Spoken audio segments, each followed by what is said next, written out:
sin. "Is that a horse in the lane?" Meg pushed open the window. Any distraction was welcome.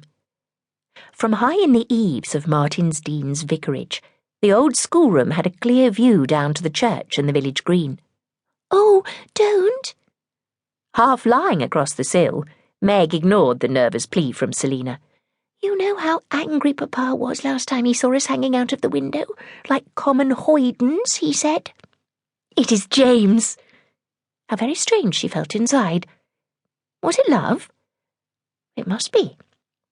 "He's come home at last, and he's in regimentals. He has joined the army as he said he would, despite Mr. Hallgate forbidding it. Oh, but he looks so handsome. Bella, don't you think he looks handsome?" "James Hallgate may look like Adonis," Arabella countered.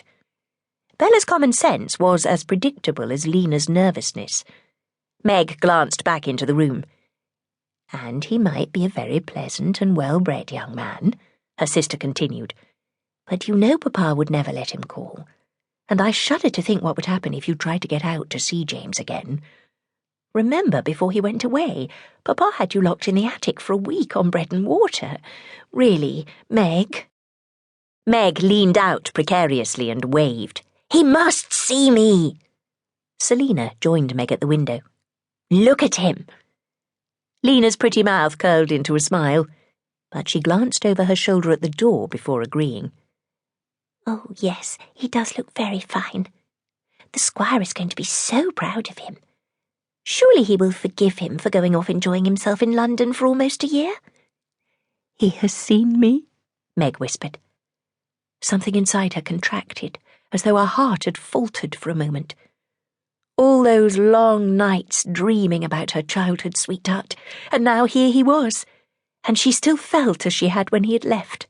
She was in love with him, she knew she was, and the fields of buttercups still stretched out in the sunlight where they had run hand in hand and exchanged soft, innocent kisses. Although, perhaps, in retrospect, James's had not been so very innocent. Even as he reined in, taking advantage of the tall hedge to doff his shako and wave it to the two young women in the window, he was casting a careful eye around. Everyone in Martin's Dean knew the Reverend Shelley's views on the upbringing of girls, and how closely he guarded his 3 motherless daughters. "Now what is he doing?" Selina wondered, as James made gestures towards the stream that ran on the other side of the lane. "He means to leave a message in the old willow, just like we used to do before he went away."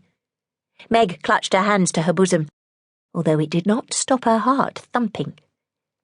"He means to meet me." It was just like the fairy stories. Her knight in shining armour had come for her. He would scale the castle walls, cut through the hedge of thorns that surrounded her, carry her off to a lifetime of happy ever after. Meg watched as the bay mare walked on down the lane and out of sight. Then there was nothing to do but go back to the table. She kicked the mending basket out of sight. "Oh, Meg, do you truly still feel affection for him?" Arabella asked. Her expression the familiar one of mingled sympathy and exasperation. "You know Papa will whip you if he finds out." "I don't care." Meg sank down on her chair, perilously close to tears again. It was not the thought of the switch. It hurt and was humiliating, but she went away in her head while she was beaten or lectured, off into her imagination. If he would only treat us with some trust, then I would not have to sneak out. I am 18, I know my own mind, and I love James. I always have.